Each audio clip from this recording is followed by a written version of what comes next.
পাগলিটা বাড়ি যাবে কবে? কবি মোহাম্মদ জাহিদুল ইসলাম জাহিদ। কয়েক বছর আগে কুয়াশা ঢাকা ভোরে বিবস্ত্র অনাহারে দেখেছিলাম অপরিচিত মুখ।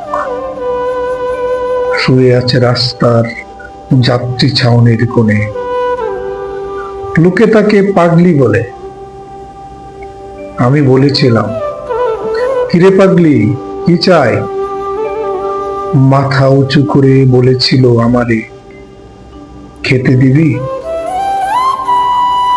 আমার নীরব পথযাত্রা বিবেকের অন্ধকারে মৃত আত্মার শোনে মিশে গেছে। ক্ষণিকের অশ্রু, এই সভ্যতার সৃষ্টি মানুষের গুণগান সমাদিত হয়েছে ঘৃণা আর অভিমানে।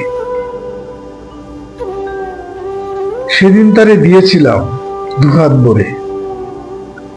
ক্ষণিকের ক্লান্তি মুছে গিয়েছিল হয়তো ক্ষুধার যন্ত্রণা ভুলে।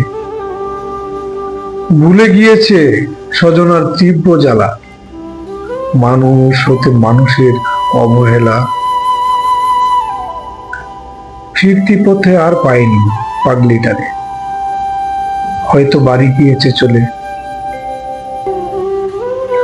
আজ কয়েক বছর পর আবার দেখেছি পাগলিটারে সেই যাত্রী ছাউনির কোণে, রুগ্ন অনাহার বিবস্ত্র দহনে। লোকে আজও তাকে পাগলি বলে। হয়তো খুঁজে পায়নি আজও প্রিয় মানুষের ছায়া, যারে বেঁধেছিল নীল গুড়ির সুতোয়। কালো মেঘের আঁচলে ছিঁড়ে গেছে সে গান চিলের ডানায়।